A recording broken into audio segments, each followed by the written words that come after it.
be seen, you are welcome to keep your camera off, although we do invite you, for those who would like to turn your camera on so we can also see you for our call today. Uh, the recording will be available afterwards on our social media pages, including on YouTube for viewing and sharing. And we hope you will help us to spread this widely because, as Anu mentioned, it's a very interesting topic, and we have a great lineup of speakers today with some insights I think that are vital in these moments of change and uncertainty on the global stage. Now, I believe we are live streaming, so without further ado, we'll get started with today's session. Today, our webinar is called Continuity and Changes in Imperialism and Resistance. The name is more or less self-explanatory, but we have a brief description alongside it, really focusing on the international system being in a moment of transition, both economic and social, of course, also geopolitical changes that we're seeing on the world stage, with the US-led West facing significant challenges, both internally and externally, and in particular from states like China and throughout Asia, with significant economic and military blocks of power. There are new multilateral regional alliances such as the BRICS, the Shanghai Cooperation Organization, and ASEAN, which in the region present a very different path, distinct from NATO, for the relations between states. The US and its allies are currently carrying out a genocide in Gaza, even with the so-called Trump peace plan. We prefer not to use the term peace so much in there. Uh, but the genocide is to this day continuing on.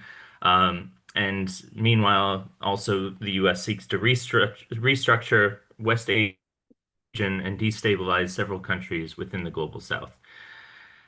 On the global stage, we also see a moment of polycrisis, of overlapping crises and problems that are deepening inequality, climate change, accelerating, and further ecological setbacks, identity conflicts, and of course, wars, armed conflicts, and just under the surface conflicts that have not yet gotten to the point of a full-blown war. Within this situation, the US is seeking a sort of comeback as the dominant hegemon through its aggressive imperialist practices. People worldwide continue to demonstrate against the actions of the US and its allies, particularly around the besieged people of Palestine, and opposing the imperial policies of militarism and exploitation across every corner of the world. The question we have for today's webinar is, how should people's movements in Asia, Latin America, and Europe view these events and react to them? The webinar will unpack this current situation, but also connect the dots between these different regions and the different crises that we're facing to analyze the trends and also identify some ways forward. The session today is co-organized by the Asia-Europe People's Forum, which is an interregional network of progressive civil society organizations across Asia and Europe. Since 1996, the AEPF has consistently been networking as a link between Asian and European NGOs and social movements.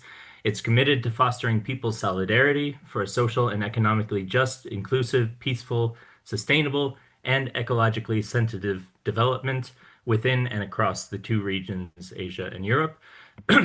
It has 6 thematic clusters in which it works, including climate change and just transitions, social justice and reclaiming affordable and quality public services, trade justice and corporate accountability, food sovereignty and resource justice, peace and security, and participatory democracy, reclaiming rights and fundamental freedoms.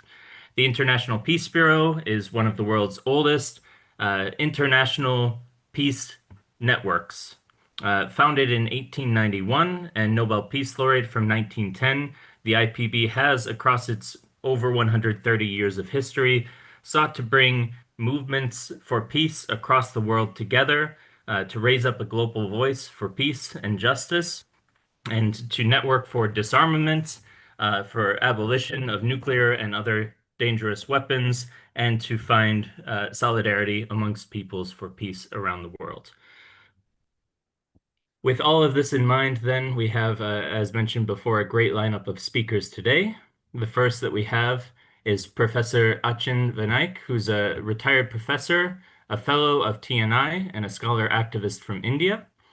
We have Dr. Dharini Rajasingham Senanayake, and please excuse me if I'm mispronouncing any of the names here, and feel free to correct me.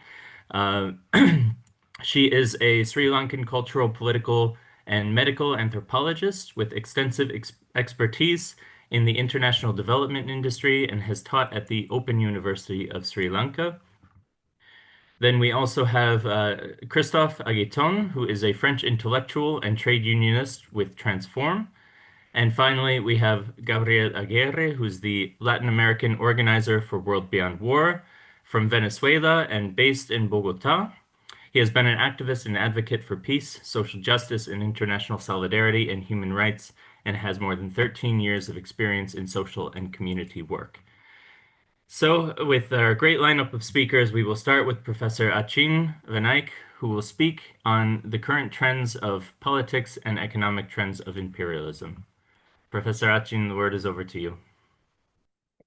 Thank you very much. Actually, I will speak, give a kind of overview of how imperialism has changed over the centuries in many ways. Let me start with two basic aspects of what constitutes imperialism. First one, the primary agent of imperialism is the state. Multinationals, etc., may be conduits, beneficiaries, assistants and all, but states are what constitutes imperialism. We talk of imperialist states. Second, of course, when we talk about imperialism, we are talking about the attempt or the exercise of domination beyond one's own territory over other areas, over other territories and peoples here. In pre-modern times, imperialism meant the forcible military expansion over territories and peoples for various reasons, tribute, getting hold of land, and so on. And of course, setting up hierarchical vassal states and empires and so on. This aspect of forcible military expansion beyond one's territory remains to this day and is a crucial characteristic of imperialism. But in modern times, in capitalist times, what happens is that imperialism, the forms of imperialism are more variable, indirect, and different in so many ways. The economic dimension comes in. So, for example, in the early, middle 19th century, Britain, the dominant imperialist power, carried out capitalist colonization of lands, but there was also the imperialism of free trade, which Britain exercised against, say, Latin America. And then, because capitalism means competition between different capitalists, this also means that there is competition between different countries. And what happens later on, of course, is that the late industrializers, Germany, Tsarist Russia, Japan, and so on, start fighting against the early industrializers to actually expand. And that was the period, if you like, of inter-imperialist rivalry that led to two world wars. After this Second World War, you have the former imperialist powers aligning themselves with the super-imperialism of the United States, but now confronted by newly independent, decolonized countries, and of course, a block of countries that was not capitalist. And it is in this context that the United States becomes dominant and, of course, tries to set up the constitutional framework for the expansion of capitalism everywhere, because capitalism must try and expand everywhere. However, this competition between capitalists also, as I said, leads to contestation. And when you then move towards neoliberal capitalist globalization and the collapse of the communist bloc, then for the first time in the world became essentially capitalist throughout. Unevenly so, but nevertheless, that kind of capitalism. And you began to have countries that were growing and becoming more influential and stronger and fighting among each other. And this, particularly after the 2008 crisis, meant that the earlier sort of constitutional framework for the operation of capitalism. What I mean by constitutional framework is IMF, World Bank, WTO, because states have to stabilize and coordinate both at the domestic level and at the international level. They have to provide the legal framework, they have to provide the social framework, they have to provide the administrative framework, they have to arbitrate between different capitals, and of course, they have to use coercive power, especially against those who suffer from the continuity of capitalism. Yeah. So you had this kind of a situation, but what has happened is that more and more countries became stronger, and even as they coordinated and cooperated, they also competed with each other. And today, we have, in fact, what I would say are three key imperialist powers. People talk about the multipolarity that is emerging, but even those who talk about that also point to tripolarity. And these three, in my view, imperialist powers, of course, Russia, China, and the United States. Of course, uneven in strength, the United States is much stronger. But why do I say that they are imperialists? I say they're imperialists because they cannot be bullied and they are not dominated by any other force or any other power. They may be weaker here, but they are not dominated. They are not cannot be pushed around in the way that other countries can and other states can. Below them, however, come a set of countries that I would call sub-imperial powers or regional imperialist powers or aspiring imperialist powers that also behave imperialistically in certain ways. And these are countries like Turkey, like India. I would say that Britain and France today, unlike in the past, are regional imperialist powers. And of course, you have Israel, you have countries like Saudi Arabia, UAE, Brazil, some would say South Africa, and so on. Why do I say that these are sub-imperial powers? Because one, they do try to and do exercise different levels of domination over a certain range of territory and countries, especially neighboring powers and so on. They have ambitions to do that, but they're also, unlike the top three, they're also in many ways bullied and subordinate, and have to be very, very careful about how they deal with the big powers. Indeed, most of them are aligned in some way or having partnerships with one of the imperialist powers, primarily or mostly the United States of America here. And then below them, of course, are a whole range of countries. Now, what's happened is that the global economic capitalist system undergoes repeated crises of various kinds. And this has created a situation of more chaos. It's had the breakdown of the earlier sort of constitutional frameworks. And we've had a number of countries, including Russia and China, but certainly the sub-imperial powers and others, making connections and having regional associations, multilateral organizations, regional groupings, and so on, which are aimed to create a much greater space for themselves for maneuverability. But we must remember that these countries are led by capitalist ruling powers, which, of course, support the expansion of their own capitalist strength. The fact that there is greater flexibility and elsewhere they have some degree of balancing does allow for certain policies which to some extent would be favor those below in a way that would have been much more difficult if you did not have these regional groupings and multilateral agencies. But please remember that these agencies, these groupings are not serious opponents of the existing major imperialist powers. They are not serious. They are capitalist elites ruling these countries that want to maneuver here and there, but they're not serious opponents. This is important because we have to recognize that we are dealing today with fundamental problems, both domestic and international, that are in some way or the other related to capitalism. And what do I mean by that? Let me point out 5 major evils of our time. Some of them have already been mentioned. Number one, after neoliberal globalization, the increasing inequalities of income and wealth, along with the persistence of mass poverty and the steady decline of welfareism, where it was once stronger and hardly expanding elsewhere. Second, because neoliberal economics is a most right-wing form, more right-wing form than even Keynesianism and others of capitalist development, it can only stabilize itself in a world of multiple nation states if there is a right-wing shift in ideology and politics in different nations, which takes their own particular nationalist forms. And that, in fact, is something that has been happening. And what is also happening is that these capitalist ruling classes in more authoritarian societies are also promoting a right-wing populism in opposition to efforts at left-wing populism and so on.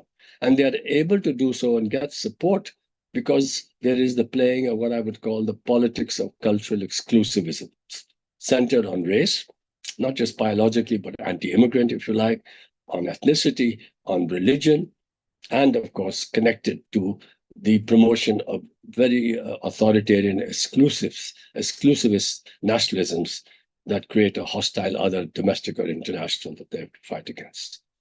The third problem is, of course, the whole question of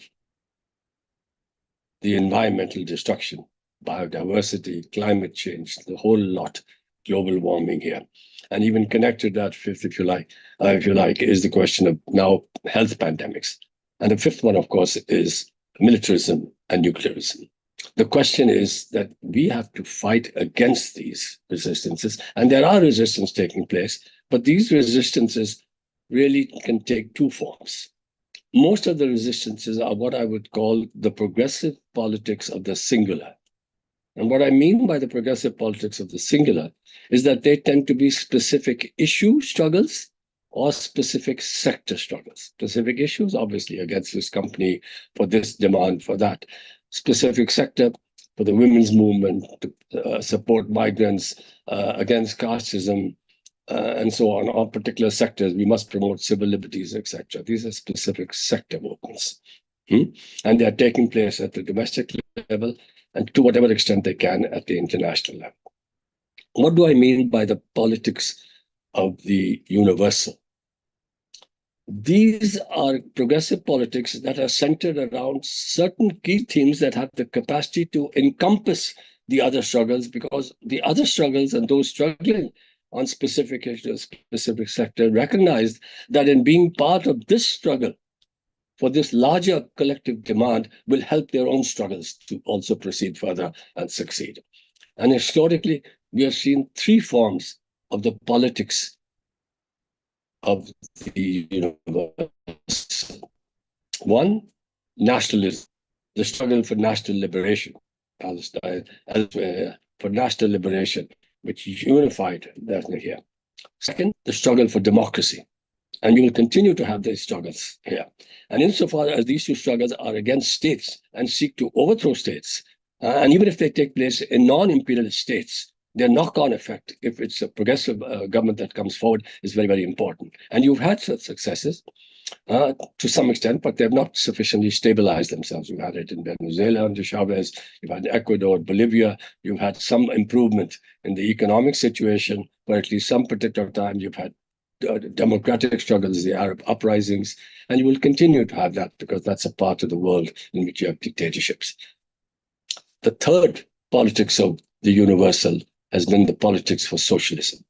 And the difference between the progressive politics of pursuing socialism and that of nationalism and democracy must be understood. Nationalism, you said progressive, we have to continue to fight there because of what reactionary politics there, but always understand that there are limits to how progressive nationalism can be. There are no limits to how reactionary it can be. We have to go beyond that, even as we fight at that stage. Democracy and the struggles for democracy also operate within the same, within the nation-state form, if you like. There will be anti-capitalist currents in the struggle for progressive nationalism, and there will be anti-capitalist struggles in the struggle for democracy. But they are not necessarily central. In fact, most of the struggles for that are not necessarily socialist. But when you talk about socialism and the struggle for socialism, then your focus is very much on the question of capitalism.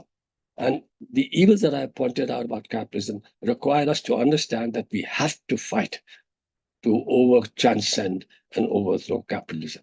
And the other dimension of the politics of the universal is understood as the struggle for socialism is that by its own nature, it is also more internationalist in a way that, of course, the struggle for nationalism cannot be, and even the struggle for democracy is not.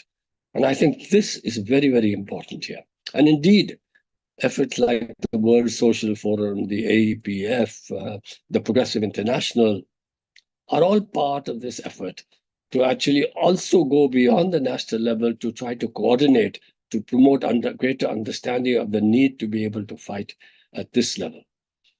And yes, we have the internet networks of the Federation of Trade Unions, of doctors, of women's groups, of progressive environmental groups, and so on. But we have to do much more. We have to actually strengthen this, and we have to get more and more people to understand the necessity of linking their progressive struggles to this question of socialism. Because the the democratic struggle and the national liberation struggle can weaken imperialism, but they're not necessarily against capitalism, and they're not directly against against imperialism, in the way that a struggle for socialism, which has to be universal and international here, is saying that we have to have a world which is not capitalist. Because today, imperialism is fundamentally connected to capitalism. And I think that is something that we have to recognize, and we have to pursue, and we have to push for. And therefore, efforts like this are important. I think I should stop there. I've tried to give a sort of general picture within 8 to 10 minutes. I apologize if I've extended beyond that, because as you know, Indians love to talk. My apologies. Thank you. Thank you, Achin, for this broad framework and setting the paradigm for this, I think, very important webinar. Now we have Dharini. Dharini will speak on what is happening and the impact and in South Asia and in Asia with all these protests and Gen Z protests, and how she sees that and places it. Dharini, the floor is yours. Unmute. Okay, thank you, Anu, for that introduction, and to the organizers of this very timely discussion, given all the shifts in global power that's ongoing. I guess I'm going to sort of say a little bit about what I see to be new forms of imperialism related to digital, what I call new technologies of power, as it were. And I suppose my analysis does draw a little bit from Michel Foucault's work, because I think we need to sort of combine geopolitical analysis with also biopolitics, the control of populations through surveillance and sort of new technologies, which include digitalization across a lot of different platforms, as it were. And to talk also a little bit about resistance, but also about co-optation. And again, I think Foucault's analysis is very interesting and important, because he talks about governmentality and the way in which power and resistance coexist, and they can't somehow do without the other in that sense. And we need to see these, the way in which co-optation of resistance is always already ongoing, and then sort of figure out ways and strategies to deal with what the new kinds of colonialism that we are seeing at this time through the polycrisis, this narrative. So we're seeing new technologies of control, of course, through social media, which also enables these kinds of meetings, but also through new narratives and new forms of disinformation. And the global polycrisis I see as somewhat of a distraction, or a means by which you posit something on a global scale so that you can subvert the national and the local levels and say there are only global solutions to this issue, whether it is, and thereby erode what we used to call national sovereignty, and for which many third world countries fought battles against imperial powers. So what we see actually through also UN agencies promoting this narrative of perpetual crisis, the polycrisis, and of which COVID-19, the pandemic, was, I think, really a turning point in terms of the new technologies of power and control, because it saw a reboot, the massive transfer of wealth from within countries and across countries during that time. BlackRock, for instance, they would have had like $2 trillion given to it to sort of asset strip around the world. And we saw a digitalization on a massive scale. And so we have the COVID crisis, we have the climate disaster, and I'd like to say that when it comes to climate disasters, what used to be called development-induced disasters has now been sort of generalized to the Anthropocene. And as an anthropologist, I can say that when you look at the time of the anthropos, the human on the planet, it's a blink of an eye in geological time. And to posit that on a global scale, human beings have changed the configuration of the whole weather pattern is just, I am a climate skeptic, I have to say, on that account. I don't think it's really a viable narrative. The Anthropocene needs to be disaggregated, as it were. And we also know that, again, when it comes to new technologies, so we know now there's a lot more information that COVID-19, SARS-CoV-2, which later came to be called COVID-19, was really manufactured as part of biowarfare and in different labs. And there's a long story about it. And so too, climate change, climate geoengineering has been long in the process. From in the late 50s and 60s, the Bikini Islands explosions, nuclear and submarine under submarine explosions to create tsunamis and earthquakes, leading up to now weather modification technologies and cloud seeding and flash floods and of course HARP and what's called directed energy weapons. So the staging of climate disasters is part of the climate disaster narrative. And of course, the biggest cause for climate crisis, if at all, is really the war machine, the military business industrial complex. And we see it very graphically in Gaza, the disaster, the environmental disaster it has also caused. But somehow this doesn't get mentioned in the UN discussion. So the sort of proliferation of and then of course there's the global debt crisis, which comes out of that, again, that moment of the staged COVID-19 pandemic and lockdowns to basically lock down the global economy and supply chains, and that was the year that the IMF had predicted, and a lot of people had, economists had, that the BRICS and the aid would outgrow the G7 countries, so they would be tipping the balance, and so we have this great global lockdown of economies, smashing of supply chains, and countries' economies are put back considerably several years. So so COVID had, you can see it as a sort of bio warfare. We have, and so we have this debt crisis.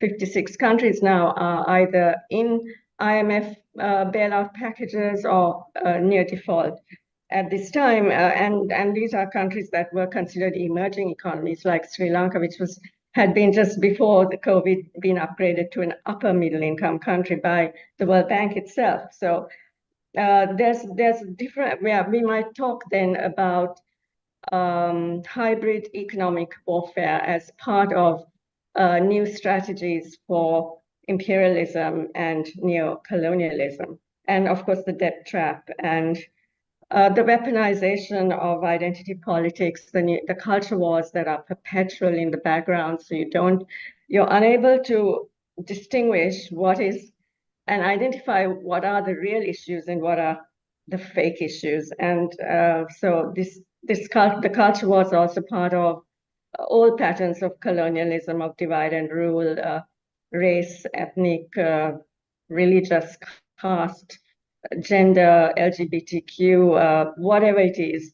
They're all weaponized and being used in different ways. And you have the civil societies and the NGOs and who are often funded by USAID are now discontinued, but there's NED and the National Endowment for Democracy, which famously funds a lot of these NGOs that are involved in resistance in protests. So we have also, ironically, a weaponization of research happening at this time.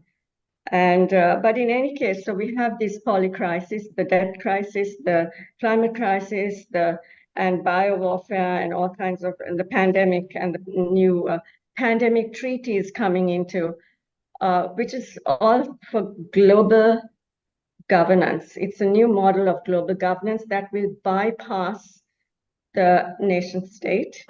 And the UN itself. I mean, the charter says nothing. Article 2.7, nothing contained in the present charter shall authorize the United Nations to intervene in matters which are essentially within the domestic jurisdiction of states. However, under the global climate crisis, under the new pandemic treaty following COVID, you have these UN agencies constantly nullifying their own charter and intervening in the domestic affairs of states.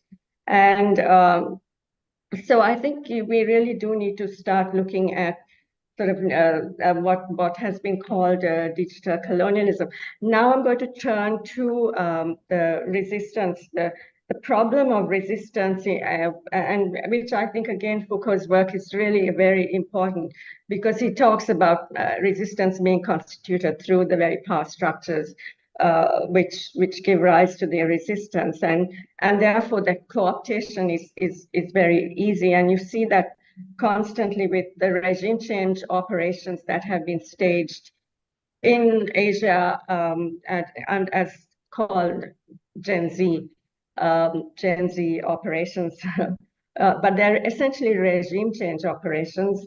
They happened, I think Sri Lanka was a test case because it happened in 2020 for South Asia, but it goes back to previous regime change operations during the Arab Spring. So many countries in the Middle East had this kind of semi-staged protests. There's a lot of discontent, but then it gets mobilized to bring in regimes that are essentially favored by the global deep state. So, and then you had the color revolutions in the post-Soviet republics as well, similar. And then in South Asia, since 2022, since Sri Lanka and Pakistan simultaneously had regime change operations through protests. The famous Aragale, which was very romanticized in the social media and throughout by most social scientists. So there we had 2022 Sri Lanka and Pakistan. Now they're called Gen Z, color revolutions. Then Bangladesh in 24, Nepal 25, and then I think there has been also attempts localized in India and as well as Indonesia, and also right now we can talk about these protests, Gen Z protests across the Indian Ocean world as much as South and Southeast Asia. So Indonesia and then now Madagascar, and there's been a Gen Z protests. Then you have a minute more. Oh, that's all. Oh gosh. So yeah, I think there's a big issue that needs to be addressed with how these anti-corruption protesters never mention international financial corruption, which often is really the root, the supply side of the problem of inequality and corruption that they're addressing. The sovereign bonds, and the international financial system itself. And so we have this, the Gen Z protesters are all against corruption, but they only talk about local corruption. They never talk about the external actors. And once the Gen Z operation happens, the people who come in are often much worse, and they deepen the debt crisis or the corruption or whatever it is. And we're seeing that here in Sri Lanka at this time, and it's kind of in continuity with previous regime change operations. And yeah, I'll be happy to talk a little more about what happened in Sri Lanka, but and South Asia. But since my time is out right now, I'll stop. Thank you, Dharini, and I'm sure there will be plenty of questions and an opportunity to expand on some of the thoughts that you've given us here. So very much appreciated. Now we are turning to our third speaker for the session today. This is Gabriel Aguirre, who will speak on the situation in Venezuela right now, particularly around the U.S. Battleships off the coast of Venezuela, and more widely about Latin America and the threats faced by the U.S. empire, including the recent direct attacks. Gabriel, it's over to you. Well, hi everyone. Thank you so much. I will apologize because my English is work in progress. So, first of all, I want to say thank you for the organizers, especially for these events, and the speakers, especially the International Peace Bureau and the Asia-Europe People's Forums, two important organizations with a great international prestige for their commitment to global peace and building a better humanity. Without a doubt, this topic that we will discussing today is great of importance in the context of the peacemaking. I believe we are all convinced that if there's a serious threat to the peace, is the existence of imperialism, which for years has promoted its agenda of war and domination against people in every corner of the world.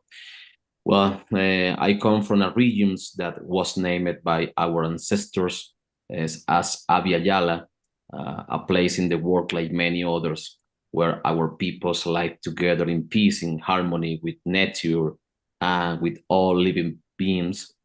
However, these regions also witnesses numerous actions carried out in the past by the European colonizing empires, who devastated our indigenous peoples, and later under the tutelage and domination of the American imperialism.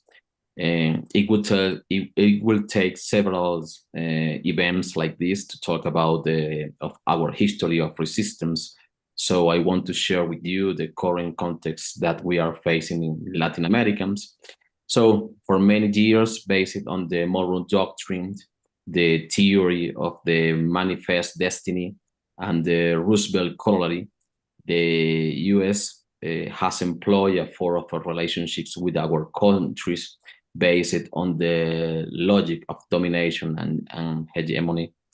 I will not dwell on explaining each of these, but I want to mention that these ideological precepts underpin the U.S. view of our region and its backyard.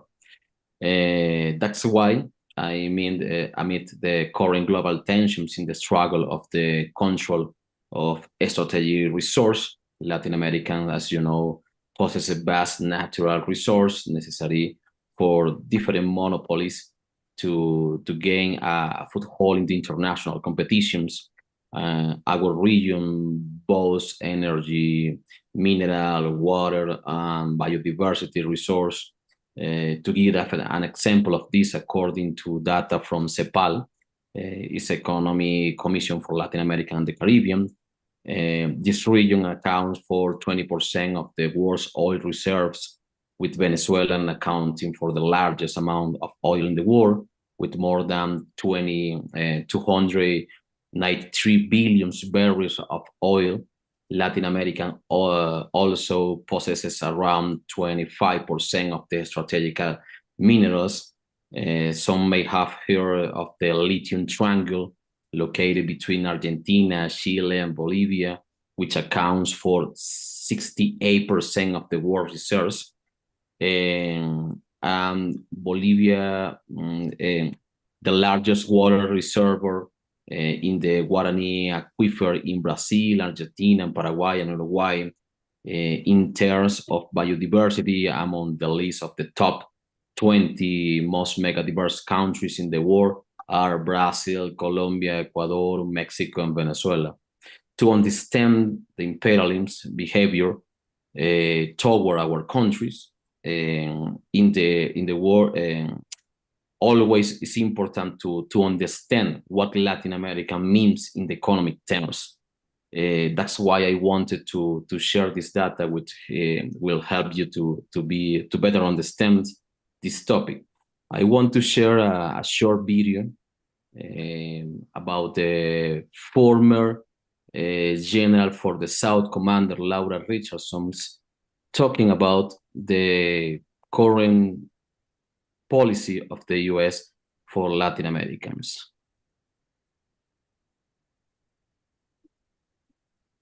Gabriel, we don't have sound.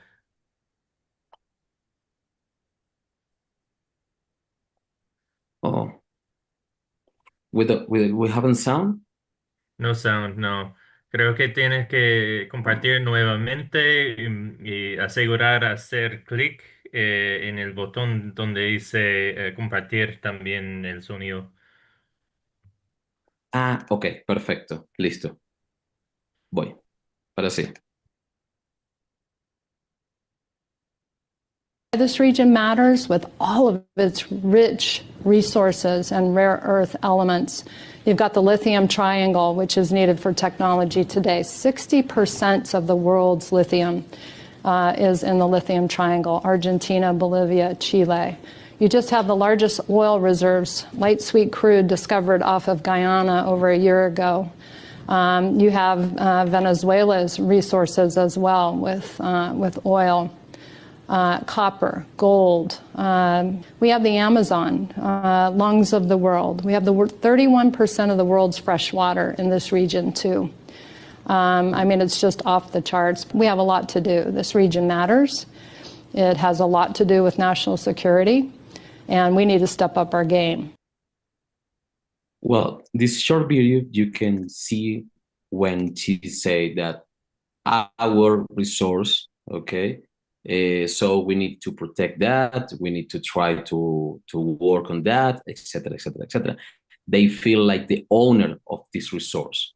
So I will now like to address a very specific the situation that has been escalated in the recent weeks, specifically of the U.S. military deployment in the Caribbean Sea off the coast of Venezuela, where it has deployed more than 10,000 troops belonging to the 4th Fleet and the South Commander. This is, of course, part of the strategy of the militarization of the entire regions where the U.S. has a large number of military bases. This is unprecedented deployment of military troops in these regions includes, in addition to military personnel, the presence of the warships, nuclear-capable submarine, missile launchers, helicopters, and other military equipment that will allow to U.S. to carry out military operations against Venezuela by land or by air and at any time. The argument that has been used as in previous years based on a false narrative has been the supposed fight against drug trafficking. I want to share a fact that allows to us to understand that is a big lie, and that is that according to the latest United Nations report on drugs issues, says that the 85% of the drugs that go to the U.S. from Latin Americans are transported across the Pacific Oceans, not the Caribbean Sea. Of course, U.S. imperialists know this very well. a few days before of all of about these situations, like the all West style military deployment. The US announced a bounty for the capture of the constitutional president of the Bolivarian Republic of Venezuela, once again demonstrating it continues to consider itself the worst policeman, believing itself to have the right to announce the arrest of presidents a sovereign country. Well, during the military deployment, the US has announced the summary execution with missiles through kinetic attacks of people who have traveled in boats through the Caribbean Sea under the alleged accusation of being boats with drops. There have already been more than 5 attacks with numbers dead, of which not evidence has been presented with the identity of these people, with the seizure of mercancy, and the contrary, the US has presented is a great achievement in the supposed fight against drug trafficking. Many Latin American countries have spoken against these unilateral actions that violate the international law.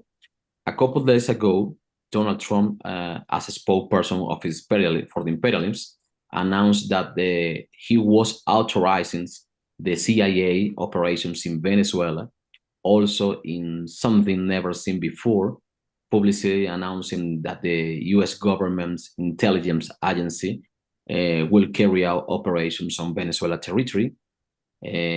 Of course, as a consequence of these aggressions, emergency meetings of the... Sorry?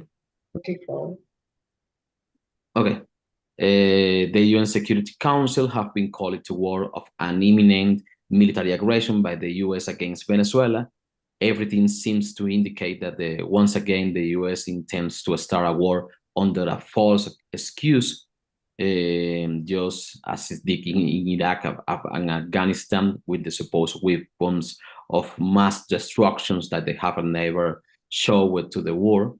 This is what they are doing with the case of Venezuela, a country to which more than 1,000 unilateral coercion measures have been applied to strangle the economy and create pressure on the country for a forced regime change. So we are undoubtedly facing a flagrant violation of the international law, of the principle of the respect for the sovereignty and the self-determination of the peoples. No one has granted US imperialists the right to treat in global peace and regional stability. Latin America is and must continue to be a zone of peace, as was proclaimed in 2014. From the peace movement, we will continue working for the closure of all military bases, for the dismantling the South Commander and the Fourth Fleet, and for the defense of the right of our people to live in peace and build independent future. Our people have a long history of resistance and courage, and we are proud of it. Let's all work to end all wars and imperialism and build a world of peace, solidarity, and social justice. Thank you so much. Thank you. Thank you so much, Gabriel, for this very important assessment, because we are also worried about Latin America and the assault, which is directly being, every day in the news you see what the American regime is planning and targeting Venezuela and others. And now for our last and most very important speaker, Christophe. Christophe will speak on his analysis of imperialism and also some specifics on what is happening in Europe. Thank you, Christophe. The floor is yours. Thanks a lot for the invitation. I'm very happy to be with all of you and very interested by the first speaker's speeches, who were very good and useful, in my opinion. But I want to start by the big picture. Second thing, what Trump and the administration of the US government change in the world today, and the consequences in particular in Europe with the resistance. First at all, about the big picture, I will be relatively short because Achin said the most important thing, and I totally agree with him. But I want to focus on one of the most important theory, in my opinion, which is the world system theory, was created by Immanuel Wallerstein, the American sociologist, but also people like Samir Amin, the very important activist from Egypt, and a lot of others, who explain very well that from the 16th century to now, you have always in the world one state who control the world system. There was the Netherlands in the 16th and beginning of 17th century, then the British after a big war with the French, and then the American after the First World War. But each time in those big periods where you have a competition because all those different powers at their decline, you have a period of instability who open the door for new actors who try to play a most important role. It was very clear during the decline of the British domination, where the Japanese, the German, the Russian try to become as well a main competitor. And we are living in the same situation today. There is, of course, the US as the main power at world level. That's not discussion on that. But at the same time, there is a decline of the capacity of the US to control the world and the rise of China as the main competitor at all the levels, economical, military, diplomatic. And this competition between China and the US create the possibility for other actors to try to play a role as a sort of sub-imperialism or proto-imperialism or whatever we use as a terminology. And those actors are mainly Russia, who tried to recreate what was the old empire of the Tsar, trying to intervene in the Caucasus and today in Ukraine. But you have also other countries close to Europe or part of Europe. Look at Turkey, for example. Turkey today try to recreate not exactly the old Turkish empire, which would be, of course, totally impossible, but to intervene in a lot of places. The former Turkish empire, like Syria, where the Turkish are very important today, in Libya, but also in the Middle East, in Asia, like in Azerbaijan against Armenia, or all the Turkophone countries in the Middle Asia. And Turkey tried to play this role. And that's created a very unstable situation at worldwide level, which explained the instability and the volatility of the today's situation all over the world. The second big picture, which is important to focus on, is the fact that the capacity of the states is still very important, in particular at military level, but which more limit than in the past. The rise of the civil society for the last 50, 60 years, it's really impressive. Look at the fact, for example, that no one of the big power was able to win a war after the Second World War. Look at the US. The US was defeated everywhere. Of course, in Vietnam, but also in Iraq. They were obliged also to withdraw from Syria. They were not able to impose their power, or Afghanistan. Same for Russia. Russia was obliged to withdraw from Afghanistan before the US, and today they are totally incapable to win in Ukraine and to change the regime in Ukraine, which was the main reason and the main element of the decline, the start of the war 3 years ago. And it's true for every country. France was today expelled from most of the African countries, which is a good thing, by the way, even if the regime who were replacing the French influence are not always the best. That's not the point, but at least that shows that this kind of sub-imperialism are today incapable to maintain their power everywhere. But in each of our countries, we have a lot of elements, like the increase of the level of education everywhere. The youth have access to superior education in the north as well as in the south. We have also the power of the media and the capacity to know what happened everywhere in the world. Look at the Gaza. we know what happened there because we have a media from Al Jazeera and a lot of others. It's not to support Qatar, it's not my point, but make able everyone to look at what's happening, plus the social media who have the double aspect of defunding and propaganding all the crazy theory and try to impose the biopolitic we were talking about before me, but also the capacity for the people of social movement and the people in general to create their own agenda and to mobilize themselves through those new tools. And now that's the big picture. Now, what Trump is changing, I think Trump is changing two things.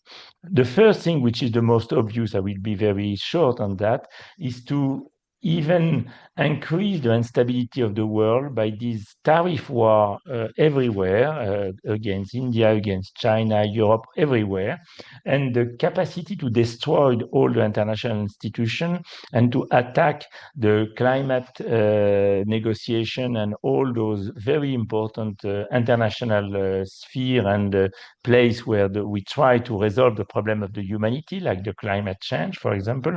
That's obvious. But there is a second thing Trump is doing, and that is generally less discussed.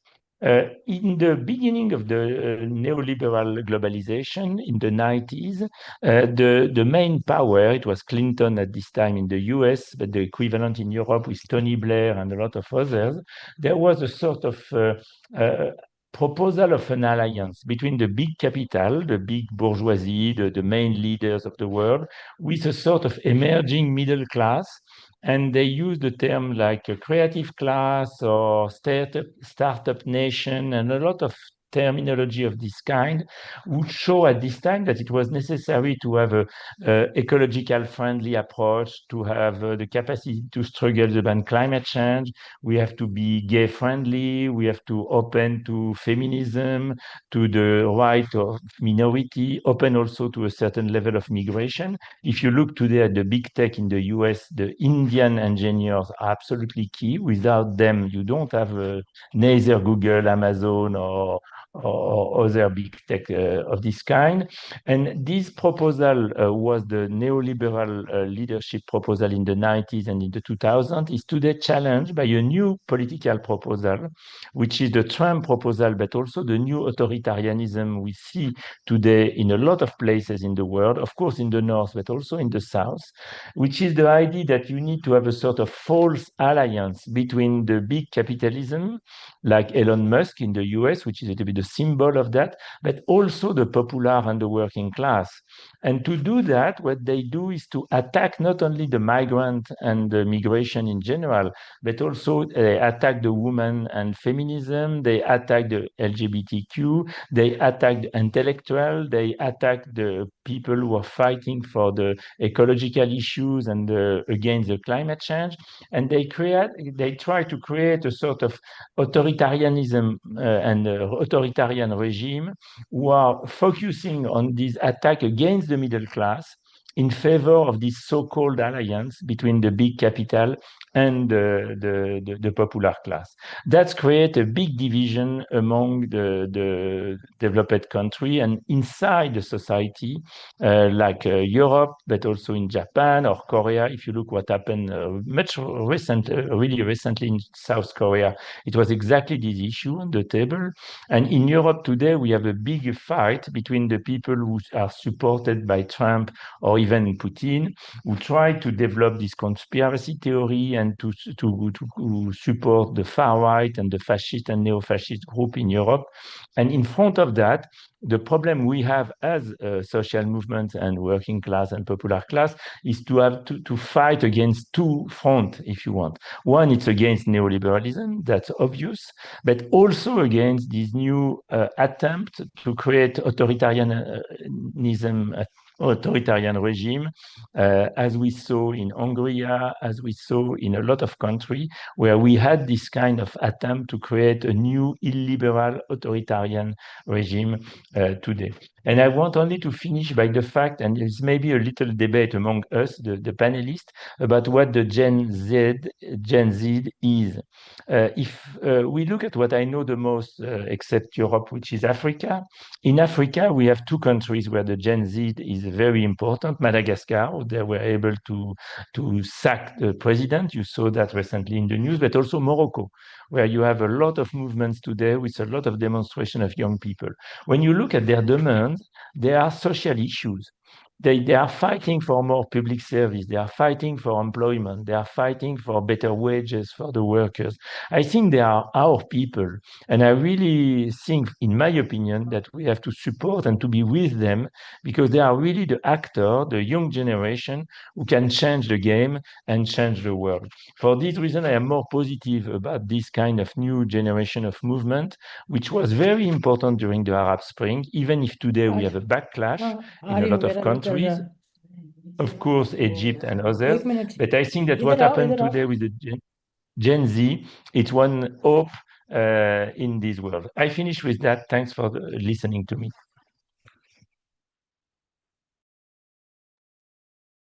Thank you, Christophe. I think Anu was supposed to come in here, but I think she might have had a distraction. So just I'll come in the meantime to thank you real quick. That concludes our first round of comments from the speakers. Now we will turn briefly to some exchange or questions for one another as well. We each will give you each about 3 to 4 minutes to respond to the comments that have been shared by the others. And I think the first one we will start with is to Achin.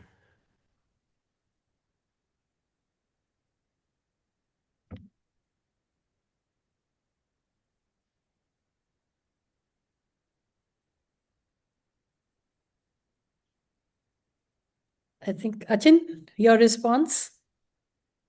You're muted. We can't hear. No. You have to unmute. Trying to unmute. Yeah, you're unmuted now. We can hear. Sorry. Just a 2-minute response. What's happened now? I'm sorry, I'm really No, illiterate. Achin, if you want to respond to the other speakers or ask them any What's questions, happened? then you have I'm 2 minutes. out. Sorry, I'm out. I can't. Can you see me? Yes.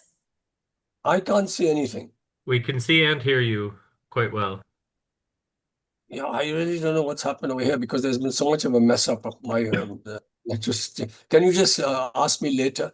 Let me Sure, see if I we can. can come back to you, Okay. and we'll go I on hope next so. I don't know what's to Darini then.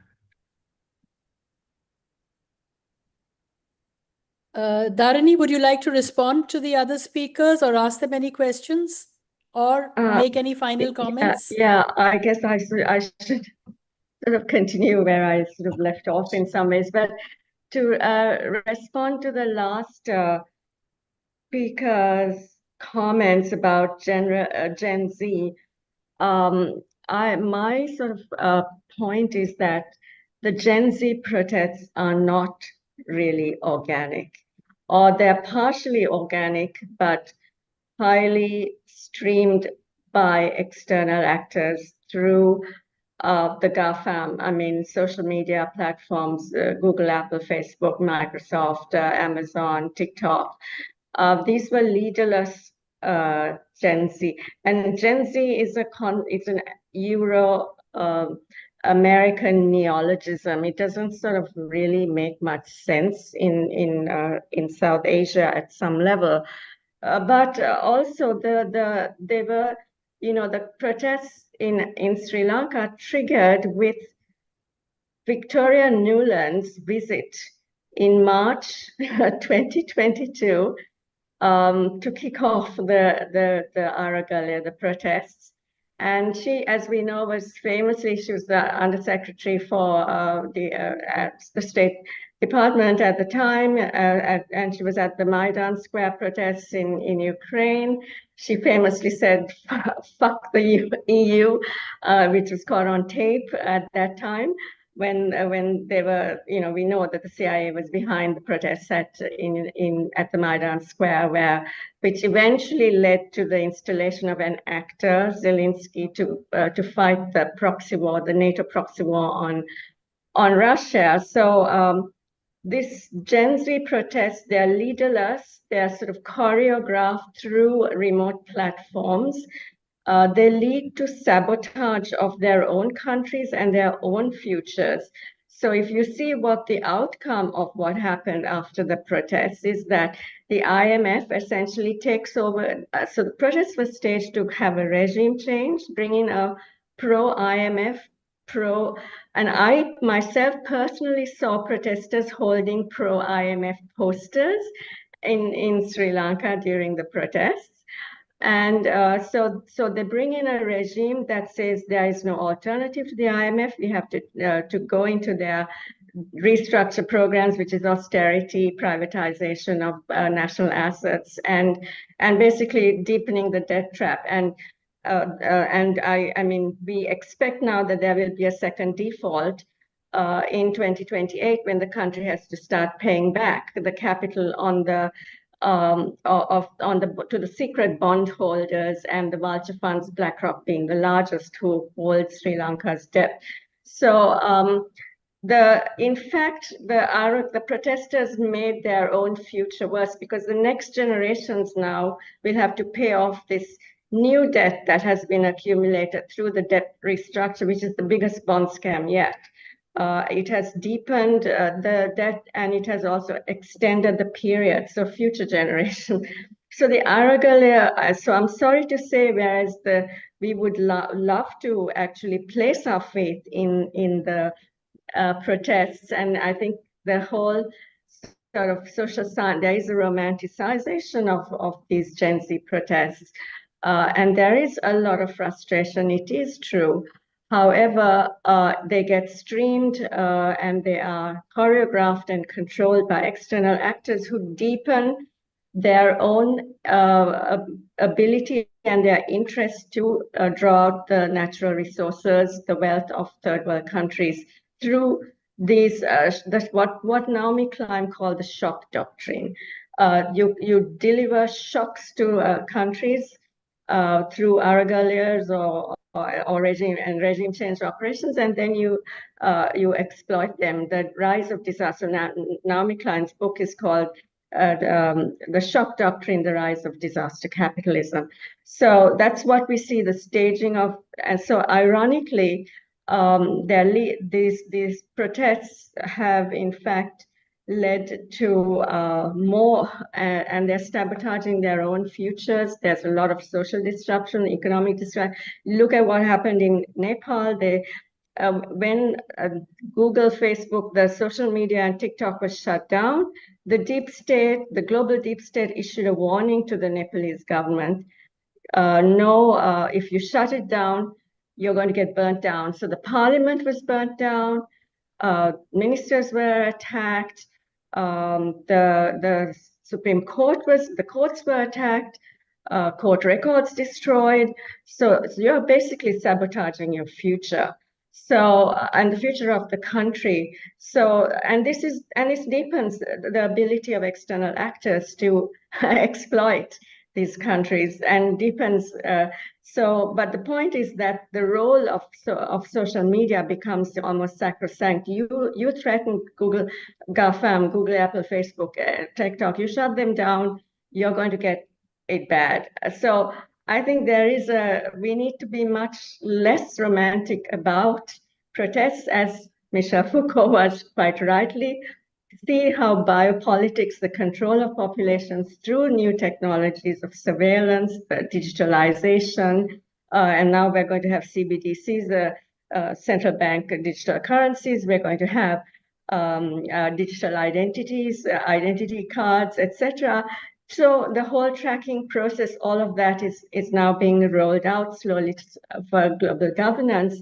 And these shocks and the Gen Z, so we see the appropriation of resistance, the co-optation of resistance by the structures of power. And that is why I think we really need to be putting in geopolitical, bringing back Foucault's biopolitical analysis into the analysis of geopolitics to understand the diffusion of new forms of governmentality and neocolonialism, as it were. Thank you.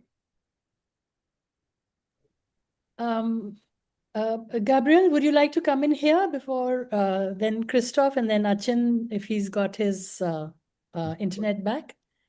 So, Gabriel? Sí. I want to speak in Spanish if Sean could help me to say something. But I'll try sure. to do a Bien. interpretation consecutively. So after you speak, I'll try to summarize it. Yo creo que en general el imperialismo, su objetivo no ha cambiado durante todos los años de su existencia. Bueno. Voy a ser corto para traducir. Yeah, that helps. That helps. So Gabriel says that in general, he believes that imperialism has remained a constant over the years. Seguimos observando que su principal objetivo es el control de los recursos estratégicos en todos los lugares del mundo. We see that its principal or main goal is the control of strategic resources all around the world. Y para eso trata de ejercer todas las presiones desde el enfoque político, económico, diplomático y militar. And in pursuit of this, it uses all pressure points it can, including political, economic, military, social, and so on and so forth. Gran parte del contexto que señala Darini sobre lo que está sucediendo en Asia sería perfectamente el mismo contexto de lo que pudiera estar ocurriendo en África o en América Latina. The larger context that Darini had mentioned in her last intervention is the same that we see in other parts of the world, be it Africa, Latin America, or otherwise. ¿Qué elementos en común existen? La militarización de las regiones, la promoción de golpes de Estado a gobiernos que le son incómodos a los objetivos del imperialismo. It uses coup d'états, protests, and other actions to destabilize governments in order to exert control. La utilización de distintas herramientas desde la tecnología, pasando por las armas, pasando por estrategias en el campo económico, todas con un mismo objetivo: cómo debilitar a los estados nacionales y sobre la base de eso poder hacerse de una forma más fácil del control de esos recursos estratégicos que están en ese país. It uses all the tools at its disposal in order to weaken national states, in order to have different methods of obtaining or gaining access to their resources. Y el imperialismo no le interesa extender y promover una guerra a escala local, regional e inclusive mundial, con el afán, con el único objetivo de poder hacerse del control de esos recursos de ese país. And it's willing to include war of any scale, whether it be local levels, regional levels, or global levels, in order to meet these goals. Ahora, hemos hablado de lo que hace el imperialismo, pero también es importante hacer mención a la resistencia que se está creando desde los pueblos. So we've been speaking a lot today about imperialism, but we can't forget to mention also the resistance of the peoples. La guerra en Gaza ha demostrado el verdadero rostro criminal, genocida que tiene el imperialismo. The genocide in Gaza has revealed the true face of this imperialism in its worst and most extreme forms. Y cada vez más personas están tomando conciencia de esa realidad global. And every day, more and more people are realizing the extent of this imperialism and the disasters it brings.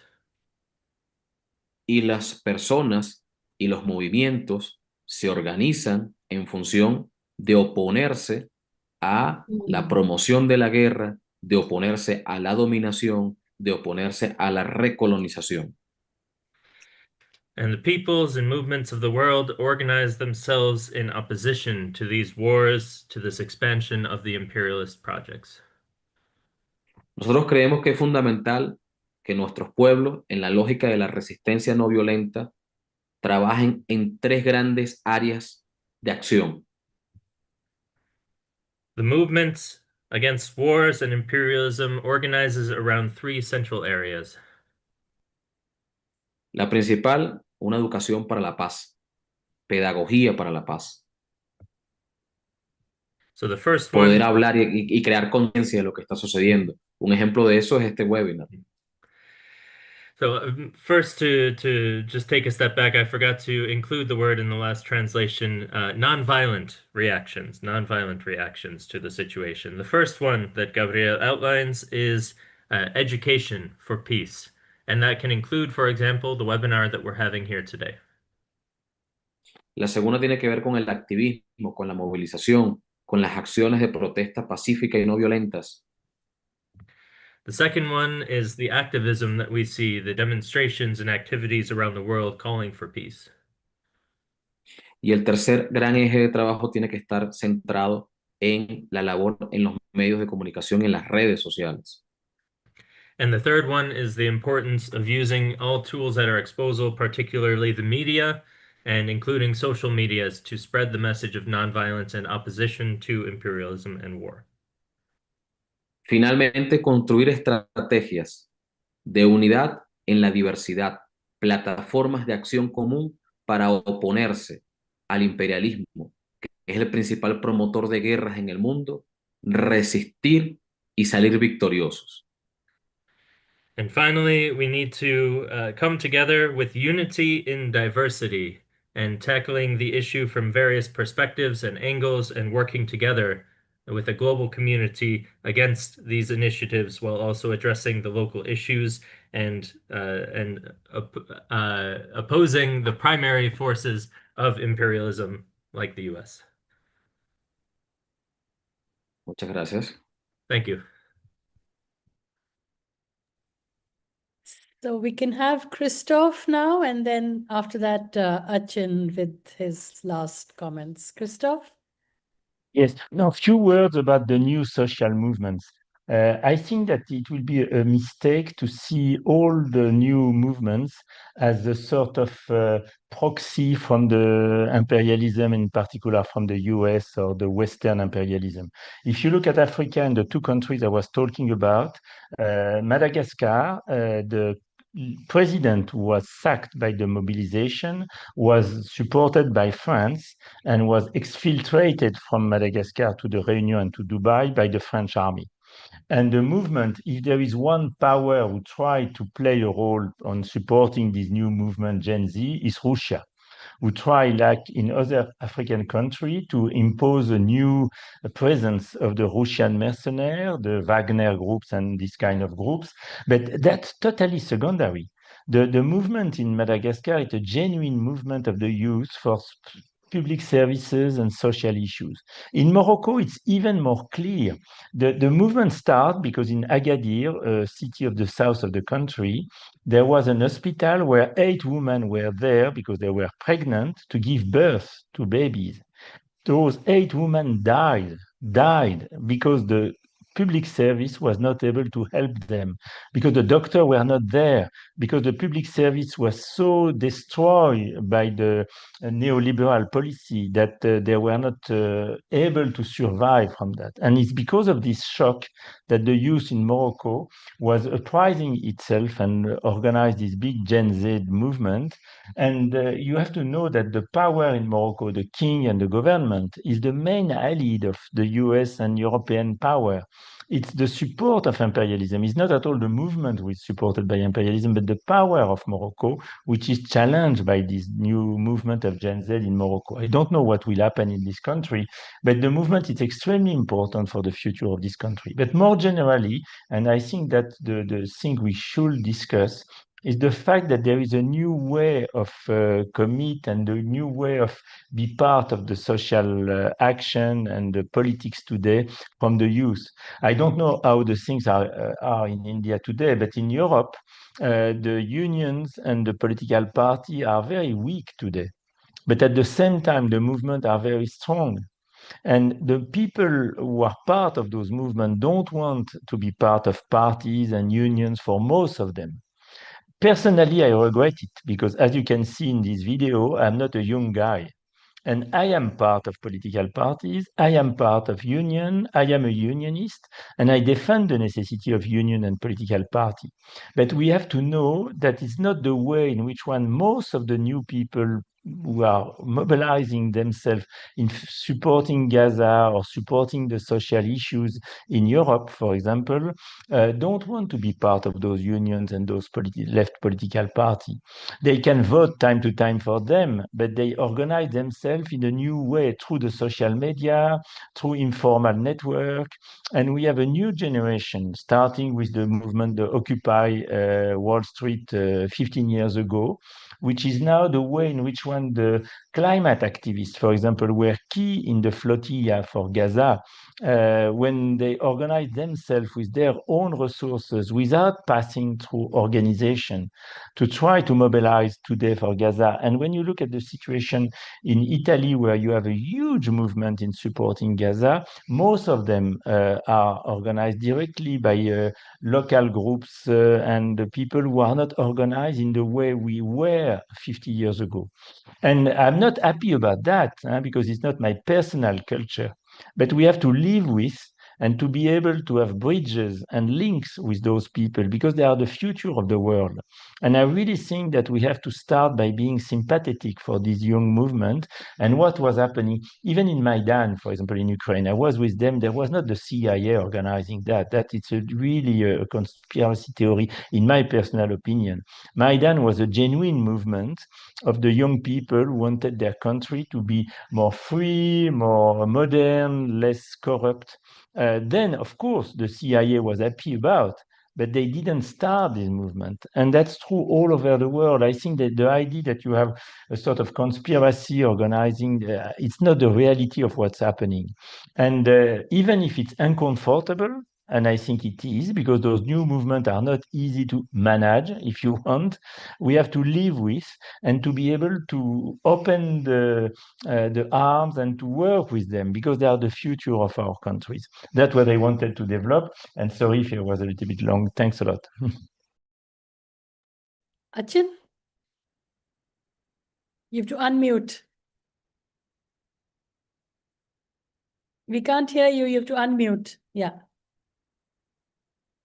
Yeah, sorry, we have a bit of a problem. Our host here seems I can't. I've got it now. We can hear you now. I can hear you. Yeah, actually, I coming from the same generation or even older than Christophe, I actually agree with what he says here about young people today not being inclined towards moving towards some kind of party type structure or organized, and of course being very strongly influenced by social media, whose strength is that you can bring people together very quickly to create a very powerful event and development. But I wonder whether this is the same as being able to actually build cadres through face-to-face activity and grassroots activity here. And there are people, young people, who are doing this kind of grassroots activity, prolonged activity in specific sectors and on specific issues. But you have to bring them all together in some particular way. In the case of our enemy, the oppressors and the capitalist classes, the mechanism by which they are able to provide a kind of larger vision and to provide a kind of control mechanism and to try to unify these oppressive forces to strengthen themselves and the capitalist class as a whole is the state. And whether we like it or not, the most important organizational form in history for pursuing what I call the politics of the universal has been parties or united front of parties. Because what parties do, they are like a spread. They have cadres here, there, everywhere.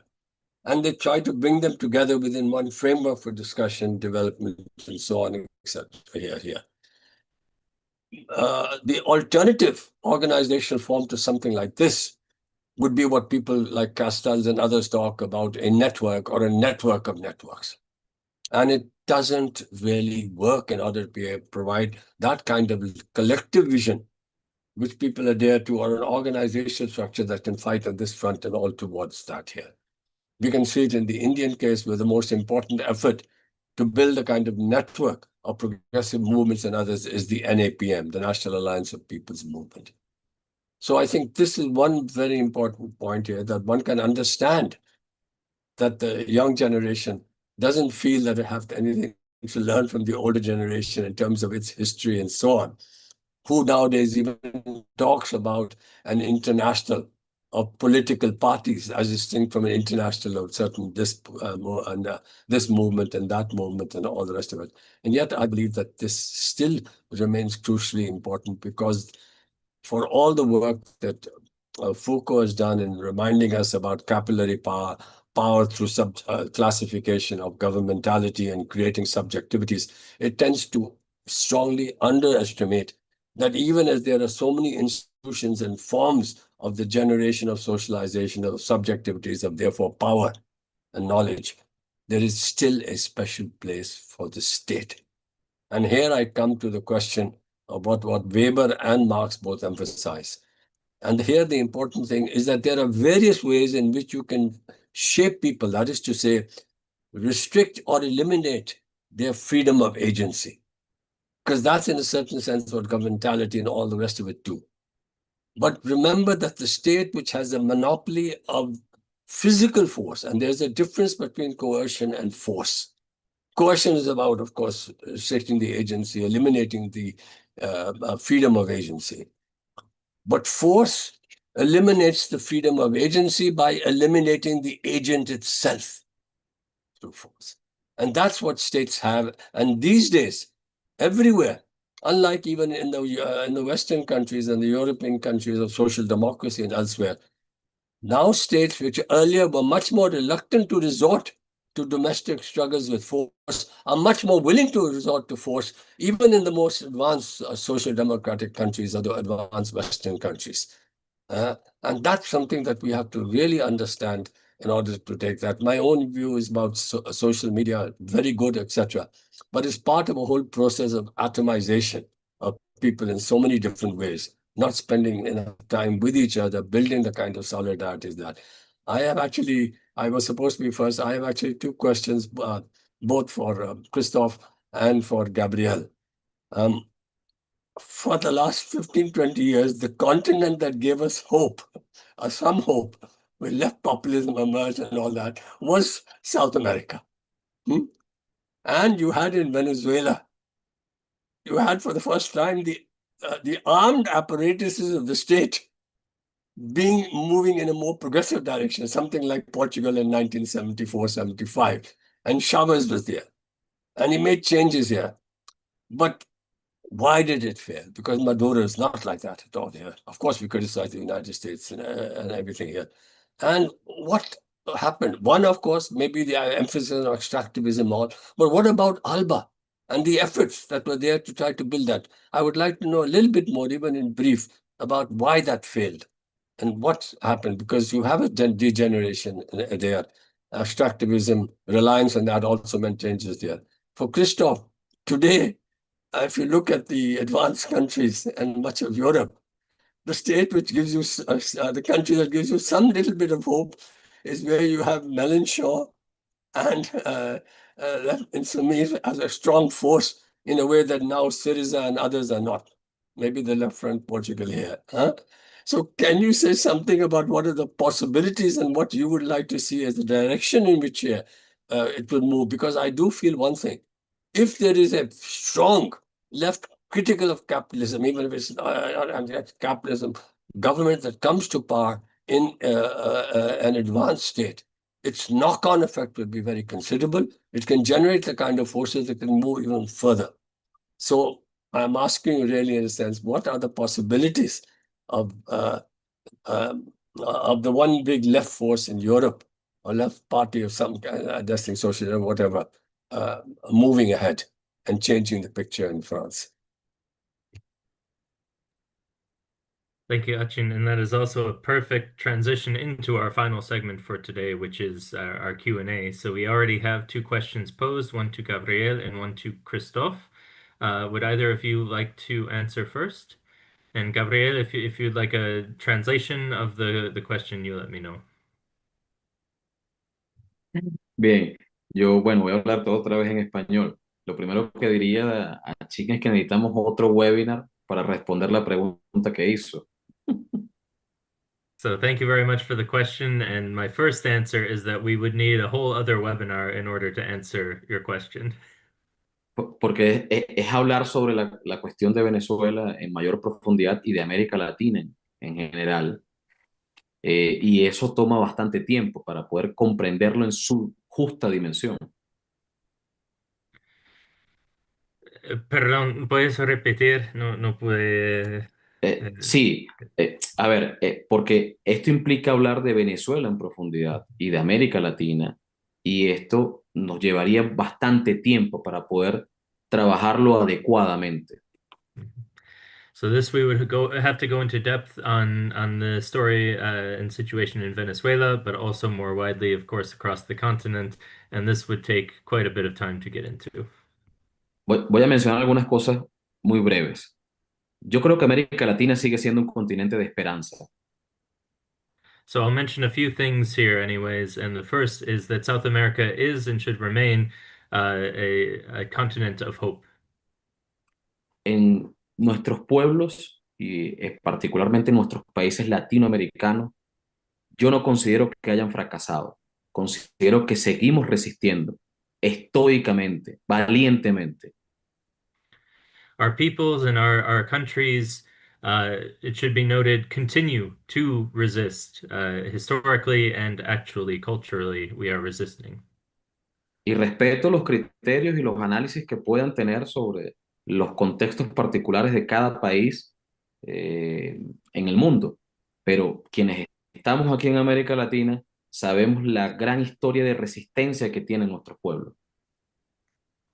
So, of course, there are stories all around the world, there are experiences all around the world, but in Latin America in particular, we have this strong tradition and history of resistance. Alguien decía, ¿por qué las luchas populares son más complicadas y más difíciles en América Latina que en otros lugares del mundo?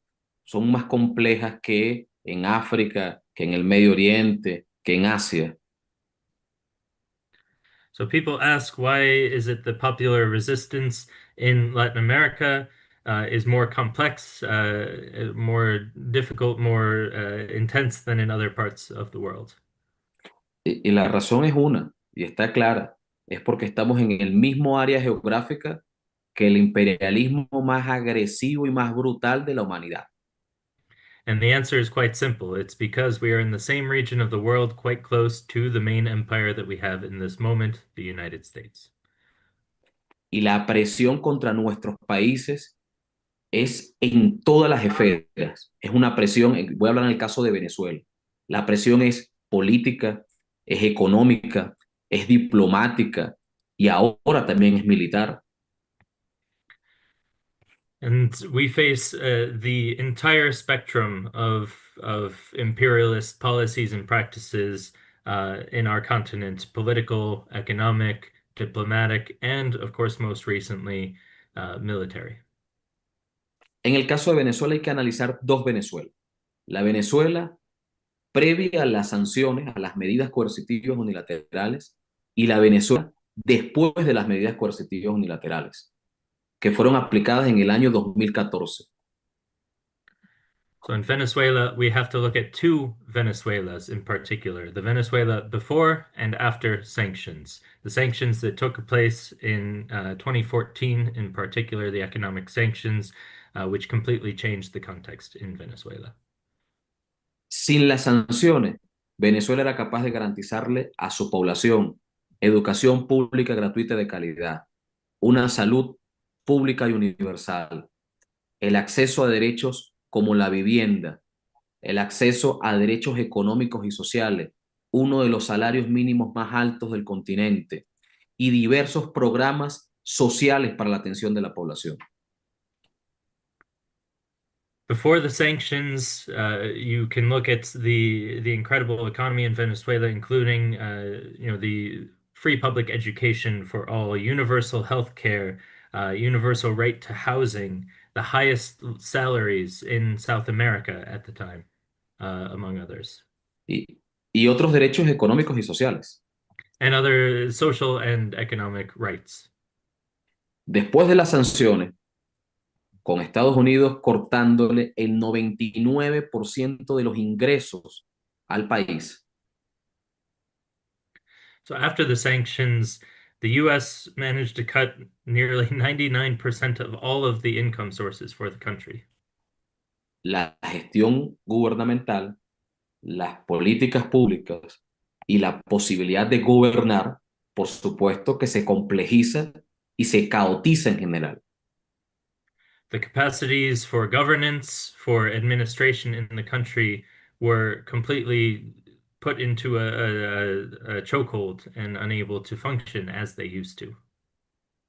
La capacidad de seguir construyendo alianzas y espacios de integración regional te obliga necesariamente a concentrarte en los esfuerzos de gobernanza interna y no tanto externa, no tanto internacional, un poco para responder sobre el tema de el ALBA y otros mecanismos de integración. So to respond a bit about your question, particularly around ALBA, the sanctions also strongly weakened the capacities of Venezuela in order to engage and to strengthen the interregional approach. Pero además el imperialismo tomó distintas acciones para intentar liquidar estos esfuerzos de integración regional. Dio un golpe de Estado en Honduras contra el presidente Zelaya, dio un golpe de Estado en Paraguay, promovió intentos también de desestabilización en Brasil, en Bolivia y en distintos países que estaban tratando de integrar y sacar adelante el esfuerzo de integración regional. More widely in the continent, we've seen the US's efforts to weaken the states coming together, whether it be the coups that took place in Honduras, in Paraguay, or other destabilization activities in Brazil, Bolivia, and so on and so forth. These were deliberate strategies by the empire to weaken the interconnection of the countries of Latin America.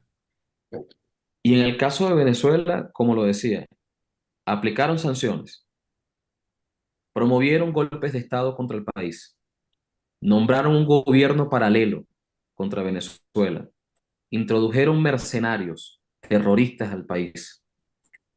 Y por último, que es la más reciente ofensiva de agresión, bueno, han movilizado 10.000 tropas al Caribe con un submarino con capacidad nuclear, 3 buques de guerra, han autorizado operaciones en tierra por parte de la CIA. Es decir, es una ofensiva a escala global en el caso de Venezuela. Thank you. In the case of Venezuela in particular, we see, among other things, the coup promotion, attempts for coups in the country, parallel governments being set up, the introduction of mercenaries into Venezuela from the US, aggression in particularly now, the actions we're seeing of the US military with 10,000 troops and their military vessels just off the coast, the threats of CIA and their involvement in Venezuela as well, among others. So this is what we're seeing why Venezuela continues in the continuing trend of the US to increase and to build up the pressure against Venezuela. Cierro con esto. La Alianza Popular y las fuerzas populares en Venezuela y en América Latina seguimos resistiendo. No fracasamos. Seguimos resistiendo junto a nuestro pueblo y estamos seguros que el destino inexorable de nuestros pueblos es la victoria. So I close with the final message that the popular resistance continues to grow, that we stand strongly in opposition to these trends, and this resistance will succeed in the end. We will not cave in to the US empire.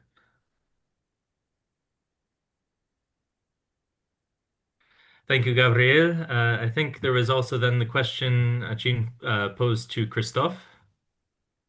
Oh, I can answer very briefly. It's true that in France, we have the chance to have a radical left, which is important, but not enough to win alone. Because if you look at the strengths, the opinion polls show that the left altogether, it's around 30 to 35%, which is relatively good because we have in Europe a situation when the classic parties were running Europe for the last 70 years, Social Democrat in one hand and Conservative in the other hand, are more and more weak. And all the elections show the weakness of those classic running parties, Social Democrats and conservative, classic conservative. And what we have in all Europe, it's a rise both of the fascist, neo-fascist, authoritarian, xenophobic, name them as you want, everywhere. In France, they are supposed to have more than 35% of the vote at the next election, which is enormous. They win in Italy, of course, you saw that with Meloni. They are very strong in Germany as well. They are rising today in Britain a lot with the big anti-migrant racist movement of Farage. But in the other hand, you have also a rise of the radical left. Mélenchon, as you said, in France, but also in Germany. The good news of the last election was the rise of the Link party, the left party, who was supposed to disappear and who got almost 10%, which is good in this context. In the UK, we'll see what Corbyn is able to do with his new party, because, of course, he didn't run for election until now, but it's possible that the things are more positive. But when you look at the big picture, sadly, it's more the rise of the extreme right, which is the main element, than the rise of the left. In France, we are half and half, which is good, 35-35, and only 30 for the classic running parties.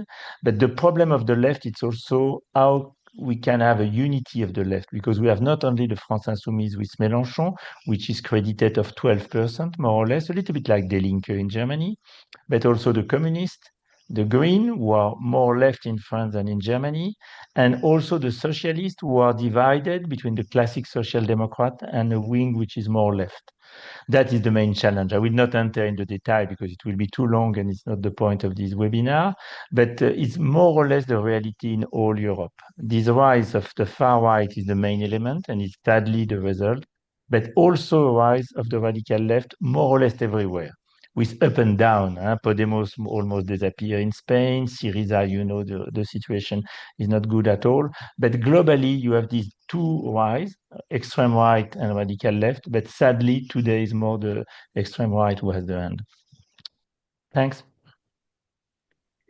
Thanks, and we're really running out of time. We've gone really over, but there is a consensus in the chat that we need a part 2 of this webinar, and maybe IPB and APF can do that after a while. So I'll leave it to Sean to now, and there's an interesting comment in the chat also, but not a question.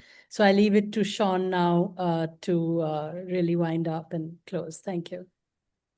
Thank you. And it's a challenge to close such an interesting and diverse webinar in a succinct manner that also provides us some hope in terms of the future. So I'll try to keep it quite short also because we're over time.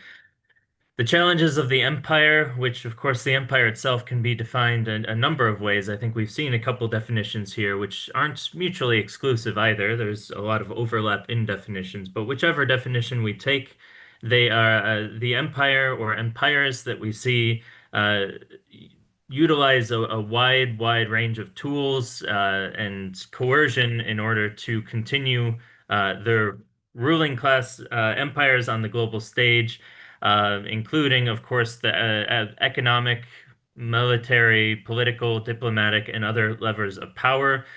We see that even when it comes to popular resistance and protests, there are threats to popular resistance movements and the co-optation of these movements by the empire, particularly now in the realm of online digital networks and social media. We see that this domination is not limited to any one geographical space, but really is across the spectrum. And we see that it is led by the interests of maintaining a neoliberal order that benefits some at the expense of others and includes, of course, mineral and resource exploitation and imperialism within the process.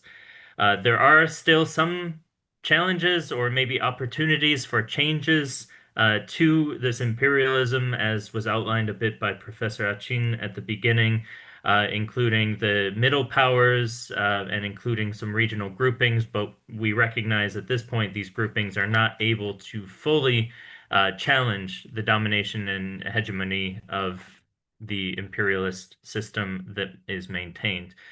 So there's a lot of work for us to do across social movements, and as written in the chat, this cannot be limited to any one movement. This is not a peace movement. This is not an economic justice movement, or even purely an anti-imperialist movement. It's one that requires all of our forces to come together because the challenge ahead of us is so severe.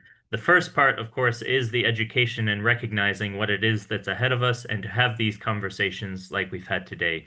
So we thank you all for being here with us. We will have next steps and work towards further webinars and other events to continue this discussion beyond today. Thank you very much to all of our speakers. Thank you to Anu as my co-host and someone who put a lot of work into putting all of this together. I really appreciate that, Anu. Thank you to Cora, who's with us as well. And of course, to all of you for being with us.